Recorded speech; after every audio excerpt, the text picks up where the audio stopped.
Okay. I think it's working.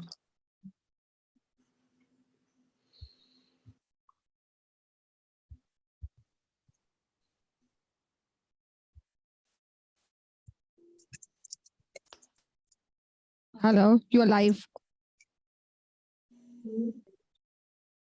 Okay, assalamu alaikum to all of you, and very good evening or very good morning, depending on where you are. I have a very great, interesting panel with me today, and today we are going to talk about some very interesting topics. So the guests I have is Farooq Haris, Farah Musharraf, Naima, and we have Rebecca. Rebecca is actually from Maryland, USA, and she actually lives not too far from where one of the greatest research space institute is located. That's Maryland.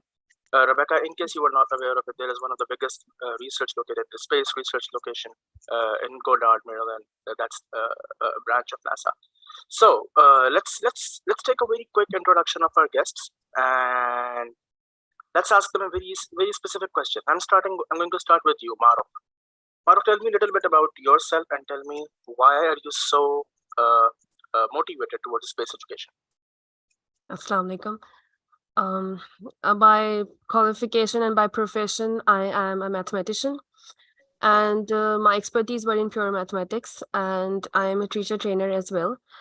World is changing, and just after the COVID and during the COVID, we have witnessed a lot of changes all over the world, and new horizons have been there. So students are now more curious about the exploration, not just about saving the space world or just making it more peaceful, but again they are curious to move ahead in the space. So mathematics helps them a lot for that. So that's what my interest is in. Okay, thank you, Maro. Farah, a little bit about yourself, and then where do you see space future? आपको क्या लगता है कि 50 years from today, 100 years from today, where would the space education lead us to? That could be like a total shift from there, because we will be like nowadays, as you can see, there is a weather change, and my forte is like gardening and space, and they are really interconnected in both the ways.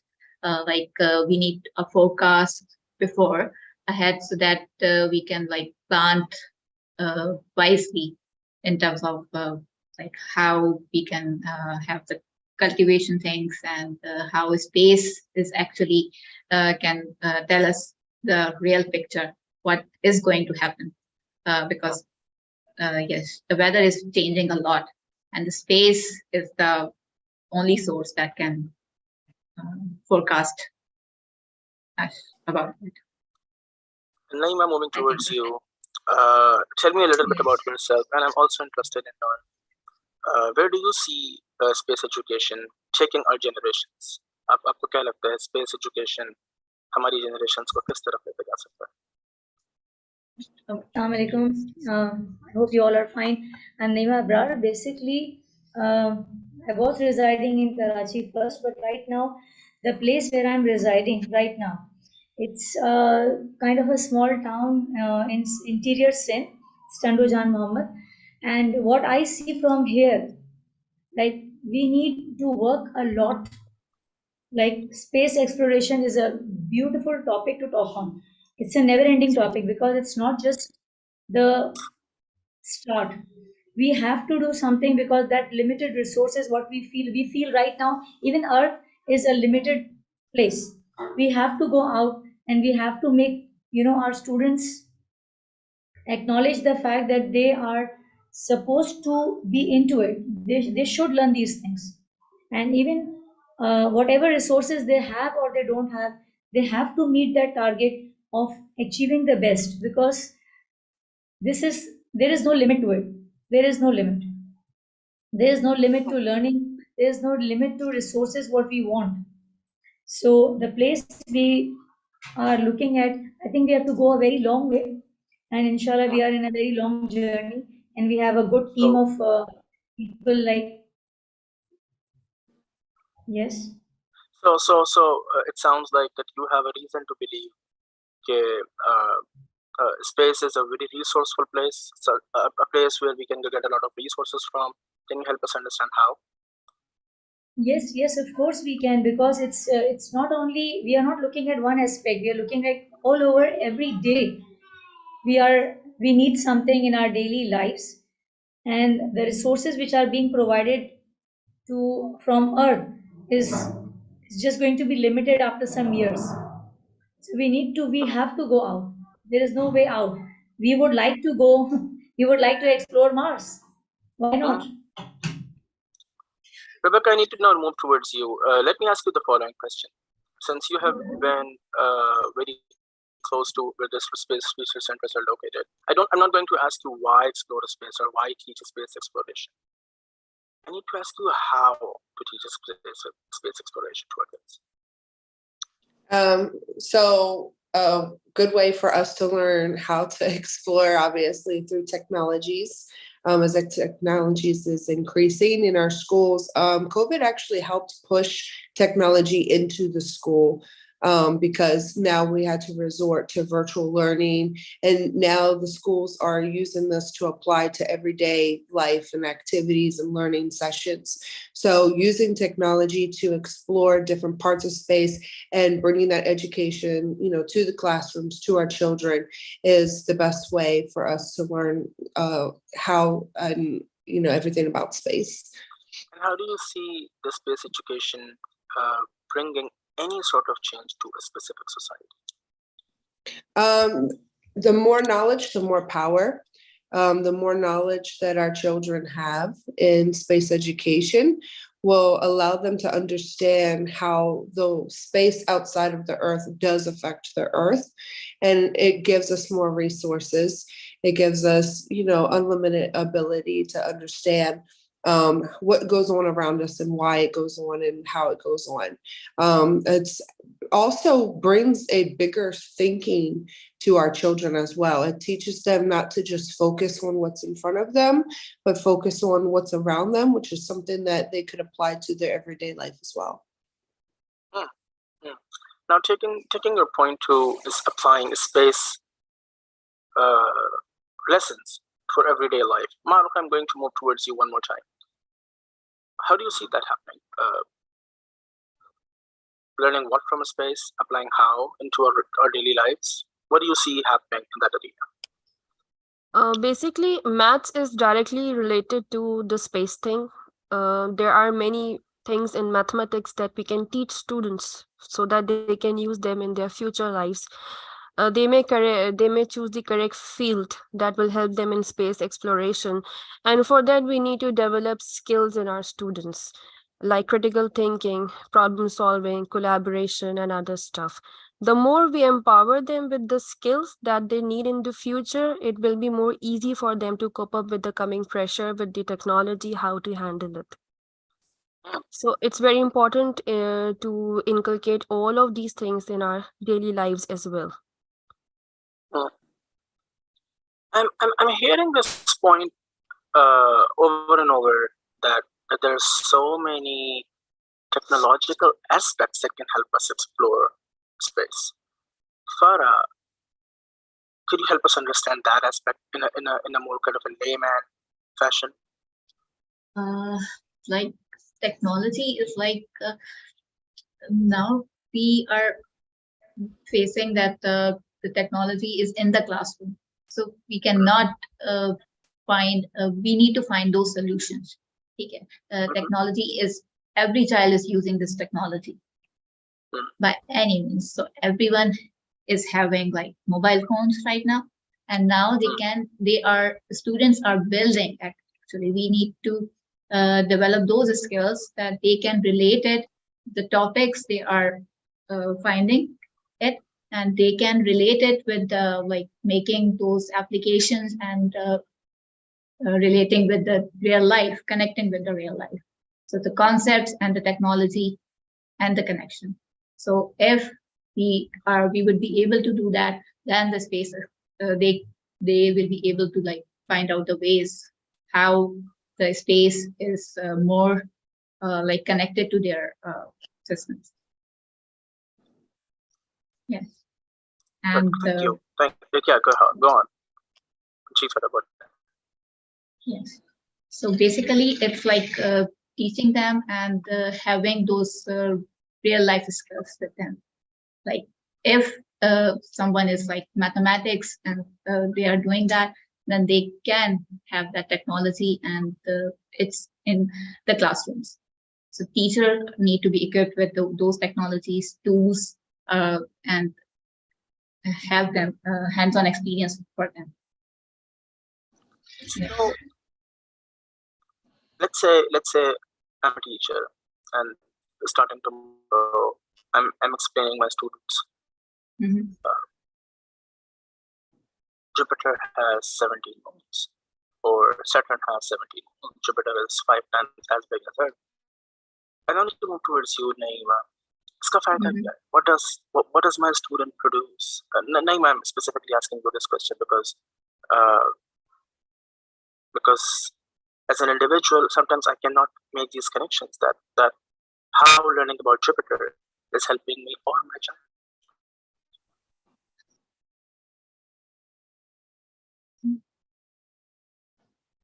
Naima, you are on mute. Can you repeat your question, please? I just missed a little point. It was No not problem. clear. Yeah. So if I'm a teacher, I'm teaching my students about Jupiter has 17 moons, or Jupiter is 5 times as big as Earth. Saturn has 17 moons, there are X number of planets, there are X number of solar systems, and X number of galaxies. What is my student getting out of it? Getting out of this information? Faida, I think students, their imagination will grow. They are going to think what one moon, like we just have existence of one moon and one sun, right? And what about going beyond imagination and thinking and just making something coming in our minds which is unreal, because we have never seen something, we can't imagine something like this. Placing so many moons in the sky, first of all, and then what benefits are we going to get from that? Students will be given you can ask them to brainstorm on certain points, such as what are we getting from this moon, what are the things, what are the benefits we are getting through this, and if we have 12 of such sort, so what is the multiply all those things.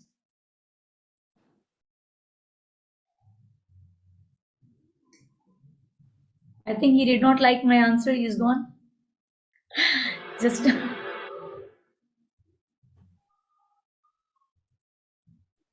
I think there is some connectivity issues. there's some technical issues over there. Yeah. But this is what we have to go beyond imagination. We have to think how, what do you say regarding this, Ms. Rebecca?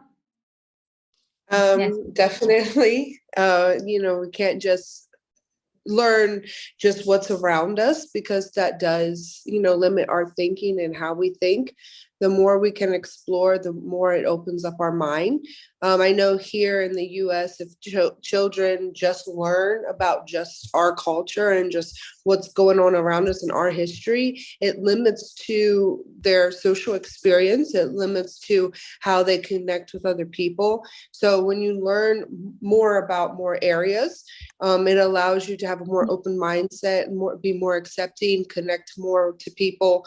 So learning about the space outside of what we know that's in front of us definitely gives us more opportunity to connect, gives us a better understanding of how things work, why things happen the way that they happen, when we can have a more understanding of pros and cons and consequences to actions that we take. Because we don't know if the pollution issues that we have and the environment issues that we have, are they affecting space? Or if any issues that may happen in space may affect us as well. So we have to understand that everything is connected in some way.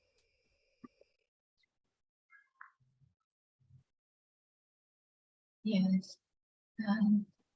Yes, I second Rebecca. So Maro, what do you think? Like how it would be like in the space? Yeah. Yes. Before going to the space, what we can do with our within our classrooms. That's, I think, what the question should be. Um, Yes. the curriculum, the stakeholders should design it in a way that every child gets the same opportunity to know, to respond to the coming challenges. The curriculum should be designed in such a manner that it gives equal opportunity to all the learners to implement them in their future, and to help them to develop that skills that are needed. For example, problem solving is there. Open-ended questions can be asked with the students. We can go for active learning activities within the classroom to help them develop those skills. And it comes tit by tit. It doesn't comes at a rush. It has to be a continuous process, starting from preschoolers and then moving on to the higher grades. Yes. Yes, and so Bilal is back. So Yeah, thank I you, have sorry a for the question. issues, and thank you for whoever has gone. Sir, I have a question too over here, which I would like to Hmm. Sure. forward here.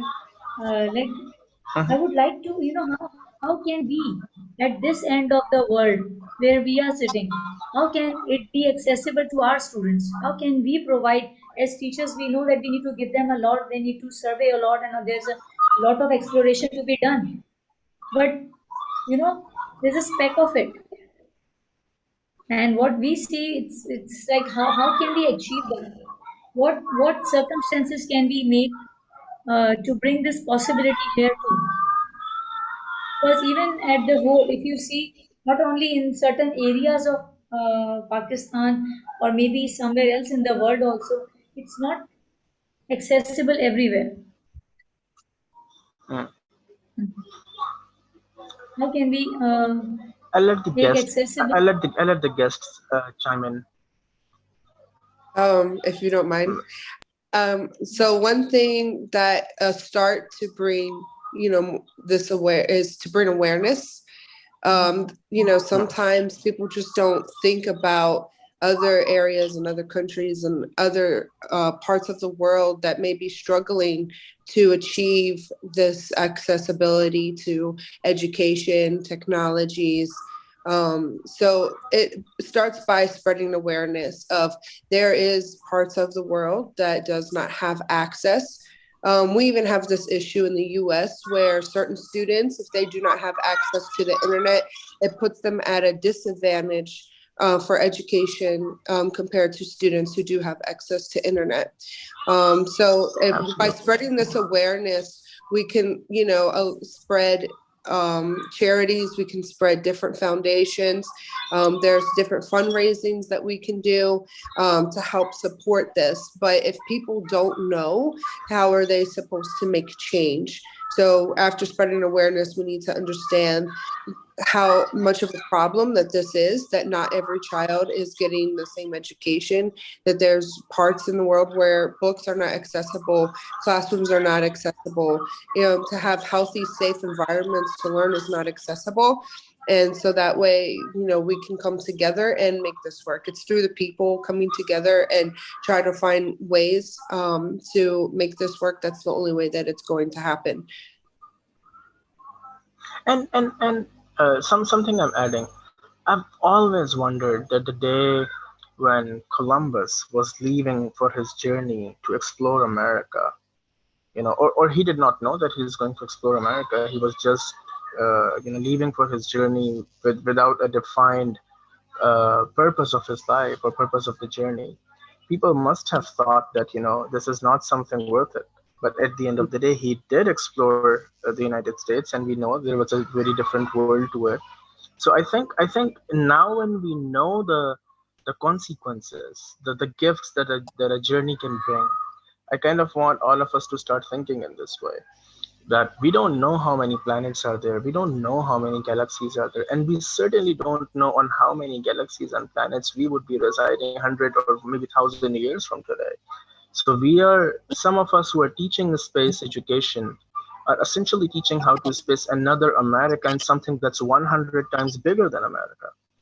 So coming back to the questions, the list of the questions I have.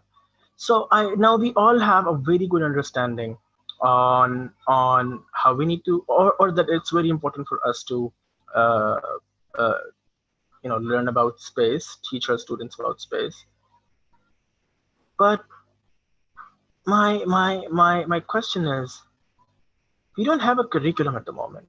We don't have the infrastructure in place, the apps in place, the books in place, the activities in place, the materials in place. We don't have resources around us. And sometimes when we are going digging those resources, many of those times those resources are not accessible, such as the lesson plans are not ready made. The lessons are not ready made. We don't know sometimes whether a grade content belongs to grade 2 or grade 9. So turning towards all of you, basically anyone can jump in and answer the question. How do I tackle this problem? I would like to add something here. I second Rebecca. It's all about collaborating. If we collaborate together and work for it, it will come with consistency in this process. Any other views are welcome here. Basically, we need to be like, I second you both. It's collaboration, plus we need to be positively thinking and accepting the new technologies. If we just escape ourselves from technology, if we are actually frightened of it, like we need to adapt new skills. So we need to open our minds to finding out the right skills, finding out the new ways for doing that. Because if we still try to engage in the traditional systems, then we are not going to go anywhere. But we need to figure out what exactly the point is and what we need to, how it can help us, how it is helping us, and it's broadening our mindset. I would like to add something here, because if we wait for the right moment for the curriculum to be added or designed or something like right now, why not do it right now? Why not start at a small scale? Let's do something right now, what we can do to implement that thing in our syllabus, in our curriculum. Why wait for a person to do something for us and then give it to us? Let's do whatever we know. We can implement that part of the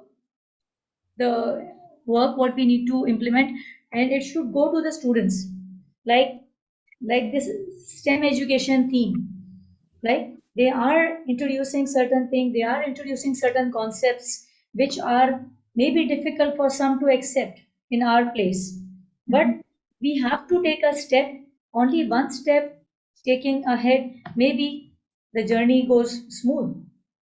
We have to give them awareness, and to give awareness we have to run campaigns, we have to organize certain training sessions in which we are not only including teachers, we have to include our students who are not the emerging ones, but it's not bad if you include them also.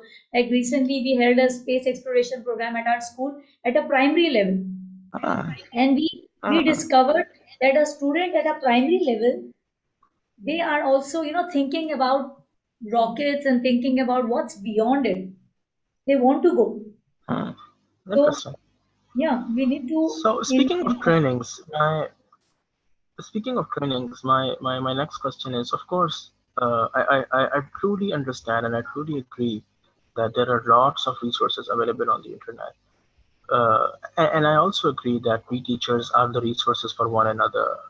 So thank you for letting me understand all of these thoughts. We can collaborate, we can create similar platforms where we can upload everything and we can all help each other, teach each other. But seeing is believing, right? 1970-ish, first space rocket was landed on Moon, Apollo, right, in Abraham Lincoln. Sorry, John F. Kennedy. There hasn't been a second rocket that has gone to space that has landed on the moon yet. So how do I train my teachers on a curriculum that they can only imagine? मैं ऐसी चीज कैसे सिखाऊं जो शायद उन्होंने कभी देखनी नहीं है, बस imagine कर रही हैं, right? तो how is that going to sound realistic to them?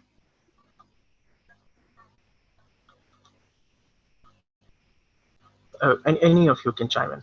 आप में से कोई भी इसको जवाब दे सकते हैं. Sir, we belong to a religion where we have not seen so many things, but we believe. We believe that there I is understand, life. but लेकिन science is different than spirituality, right? मतलब I know religion is total spiritual. There is a spiritual thing. I totally get that. लेकिन But you know, again, science you is see, very different than spirituality. yeah, religion is one thing, but again, there are so many things which are pointed over there, which are mentioned but are not visible. And that is what we have to explore. हमें वही तो explore करना है. That is what we have to explore. If something which is not visible, find it out. वही तो उनको बताना है. Any more thoughts on it? Any more thoughts for Rebecca, Maro? I mean, it seems like they're relying on satellites more than actually sending people to these places. Maybe due to risk factors, or they're just using the technologies that we have. Because right now, everything that we're learning is like through satellites. But I don't feel as though satellites can give us the full exposure as into actually sending astronauts there to, you know, tell us what does it feel like? What does it sound like? What is it, you know, the actual full experience environment. And then it's also, you know, if it's important to them, if they stop, or is there a stop to why they're not, you know, sending more people there. It's important for us to understand the whole experience, so that way we can have more education of what is actually going on in outer space and how it can affect everything else. Maro, would you like, Maro, Farah, anything you guys would be willing to add? Yeah, I would like to add one thing. Technology, anything that comes in hand has to be we should be responsible for that. The use of technology, the students should be trained how to do, what to do with it. It can be a good use or it can be misused. So in that frame, keeping our students in a certain boundary, keeping our learners in a certain boundary, we can channelize their thinking process, and that will help them to do it in a positive. They will have good learnings from them. So that's what my opinion is over this. Yeah. Now, Second, maybe my own opinion. Sorry, Farah, I didn't mean to cut you off. Go yes, on. I second with Maro that we need to define that line between the exploitation and exploration, because already on Earth we are exploiting the resources. So space is like a vast thing, but we need to figure out how we can we do not exploit that big space thing. So and we need to define something I'm just adding to my question, pretty much answering my own question. I think there are so many projects in engineering. When we were designing the first rocket, when we were designing the first aircraft, when we were designing the first complex building structure, all we were doing for years, in some cases decades, was just imagining that how the building would work, how the aircraft would work. And we could not design prototype because the prototypes were so expensive and we could only experiment that once. So I think a lot of the science, a lot of the engineering is built upon imagination. Sometimes we are capable of getting few photos, sometimes we are capable of getting few videos, which like one of the audience said, we can get, like NASA is getting. I think one of the last trips to Mars was all video recorded and were live. But at the end of the day, I think there is some portion, and I actually read this long time back, that humans are one of the only creatures who have a very good imagination. You know, dogs do not, giraffes do not, and insects do not. They cannot imagine as well as we can. They cannot imagine what's going to happen 20 years from today, but we can. So why not use those skills and teach our students to design something that can help space exploration by just imagining, because sometimes it may not work, it may not be in place until for a very long time, but one day it will surely be. Okay, now a very burning question. NASA one of the biggest space exploration agency. Their budget for last year, for 2023, roughly is going to be roughly 20 billion US dollars. Right? It's a lot of money. This is much more than the budget of entire Karachi city. Nearly, so many Karachis can just operate in this budget. Space exploration is super expensive. How do we cope up with that? Again, anyone can chime in. Thank you Riyaz, आप मेरी तारीफ कर रहे हैं तो आप बिल्कुल सही कर रहे हैं. Yeah, I would like to say something here. Bilal, yes, it is super expensive and we are an underdeveloped country. We are facing so many issues economically, so many issues. I think it will come by a good planning. It will not start in just one go. It has to be properly planned, but should be executed. It has to be executed now, because else we will be very much behind the whole world in this whole process. Yes, it is expensive, and yes. So I think by planning we can work out something. Maybe with collaboration with someone. Absolutely. Absolutely. Anyone else? Anything you'd like to add? I too agree with Ms. Maruk, because we do cooperate, and we do take help from other countries for so many reasons. We have so many friends around us. So why not? This is the point, that we need to take help in educating our surrounding, and not only in like financing or something like that, but of course we need collaboration. We need to work in collaboration, and we need to work um, in groups, so that we can share our problems and we can work on it. Otherwise, we will stay where we are. It's going to repeat. Absolutely. Absolutely. Rebecca, I need your insights as well. Imagine Pakistan being a country suffering from hunger, poverty, flood relief, all these basic problems. Where do you see space exploration stands, and where should it stand, given the economic condition of Pakistan? I would say the best way to spread the education, given the state that everything is each one reach one. And that means that each person teaches another person, teaches another person.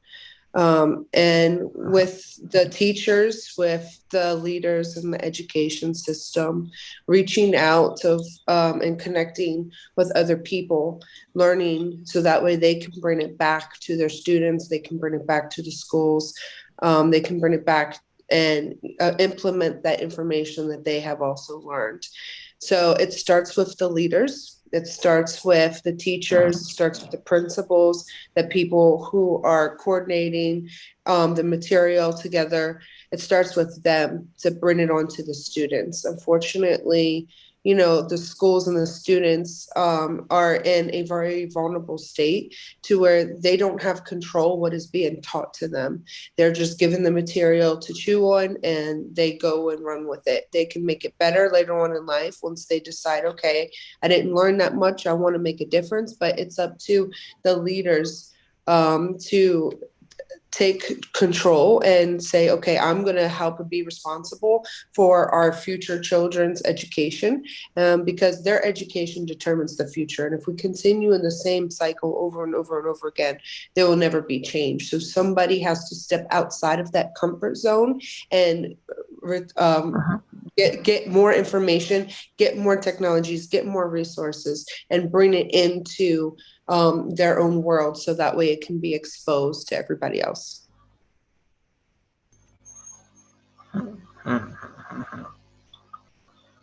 Good. Sounds like you all answered it really well. And but I'm always willing to add something to, even though whatever you have said. I actually read this long time ago, that there are, regardless of how little, how small our budgets exist, there is still some portion of our budget we have to invest in the present, and some portion we have to invest in the future. So I understand that the current problems are poverty, hunger, flood, educational reforms, but we still believe that there's going to be a tiny portion that needs to be invested in the future, and future means space exploration and STEM fields, building industries for that can work in 2000 2300 centuries also. And like Rebecca said, like many of you said, there is a cost of not doing it today, right? अगर हम वो ऐसा नहीं करते, if we're not investing in our future today, our future generations are going to pay a very big cost of it. And we can, I know it sounds very accusatory, I know it sounds blaming, but there have been moments where we have felt that, man, as a country, we did not get certain resources, but X country did because their past generations had invested.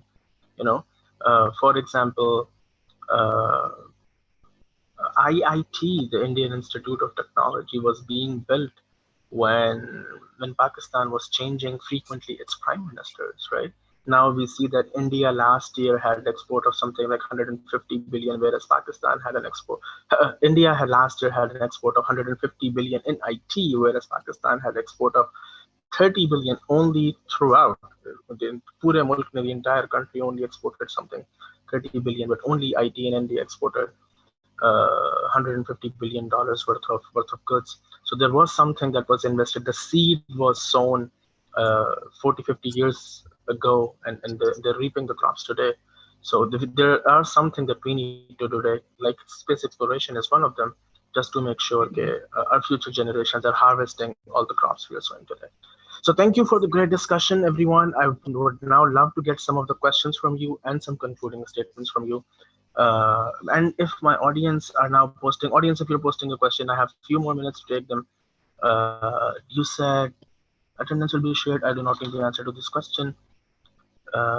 So any concluding argument from any of you? Naima, I'll start from you. Conclude करना चाहूँगा मैं आज के इसको. Sir, if you will start with me, I have a lot of questions which I'll keep asking. The session will Of end. course. My question will remain the same which I asked before also, that I would like to, no matter we have whatever resources we have, whatever limited resources we have to work in that limited resource. Absolutely. And it's not only I would like a suggestion that how can we, not only how can we, but everyone should work in that limited resources instead of crying what we don't have and what we expect to have. Absolutely. We should work in the available resources and see what we can do. If you go 10 years back, तब भी तो हमारे पास कुछ नहीं था. 10 साल पहले पाकिस्तान के पास क्या था? And I fully agree that, crying. Yeah, just keep doing what we are doing, but we need to keep our pace up and a little high, and work in collaboration. Very important to work in collaboration and come out of the comfort zone, as you said. As Ms. Rebecca said, we need to come out of our comfort zone and break the barriers and work in the limited resources with collaboration. What do you have? I need your suggestions here. I really cannot agree more. Blaming the circumstances cannot help us win the card games. When you play cards, you start with the cards you have, and that's what we need to do. So I cannot agree more. You need to win the game with the available cards you have, with the available resources you have. That's exactly what we need to do. We have to let go the idea of blaming others, crying that wouldn't help us going anywhere. The resources we don't have, we have to make sure that we are first arranging those resources and then moving forward. So मैं आपकी बात से ज़्यादा agree कर ही नहीं सकता, but I also need others' opinion. Ma'am Farah Amaro, anything you guys would like to add? Rebecca? Yes. I totally agree with Naima. Yes. And if you are asking for the concluding remarks, I have 3 words: plan, collaborate, and execute. We need to work on our learners so that they become independent learners. We should inculcate those skills in them. And this is the right time to execute it. World is changing. Okay, I have a question actually posted by the founder of this program, which I believe is the same lady. She says all exploration is there leading to advancements which very few people are aware of. What would that have a negative impact on humans? Interesting question. Yes. Let's see what you all have to say. Very limited people are aware of the advancements we're making. How does that affect? How does that play? Exactly. We need to come again from out of our comfort zone and look for the opportunities that we can create those opportunities for those who are unable to have those opportunities, like minimizing that barrier and making them resourceful and handful with those resources that we are using.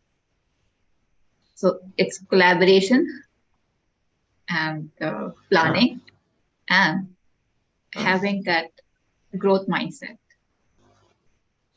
to come out of that.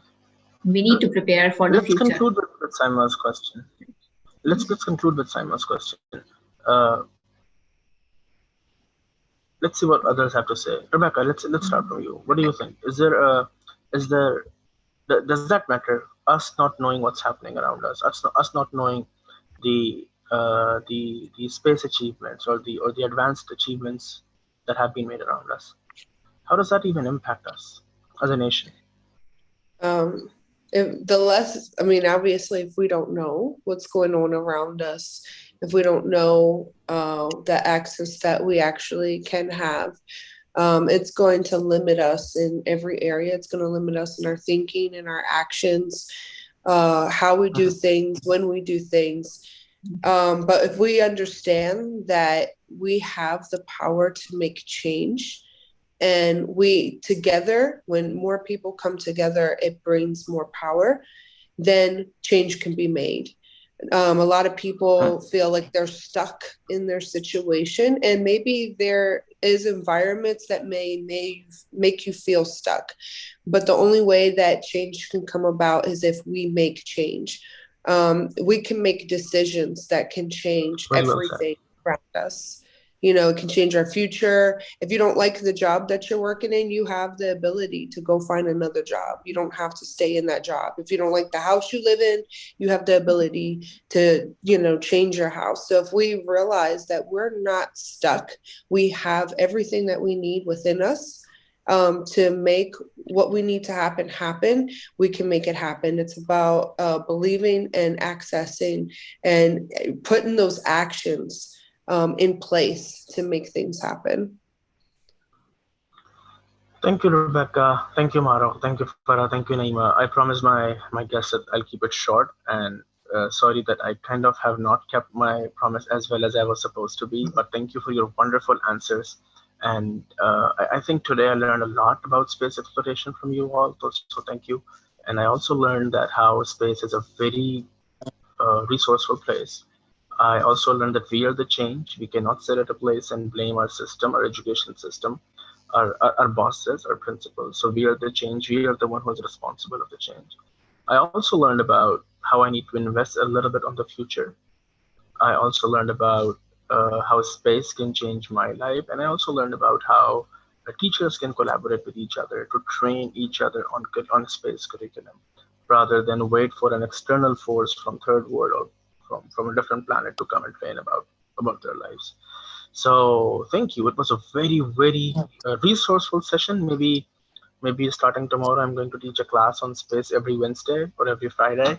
So thank you very much. Maybe if nobody is listening, I'll listen to myself. So thank you for being with us today. And I would like to thank all of my audience who were with us. I would like to now say goodbye to all of my guests. Have a wonderful day. Have a wonderful week. And thank you all for joining us. Have a good day. Thank you. Bye. Thank you. Bye-bye. Bye. Thank you.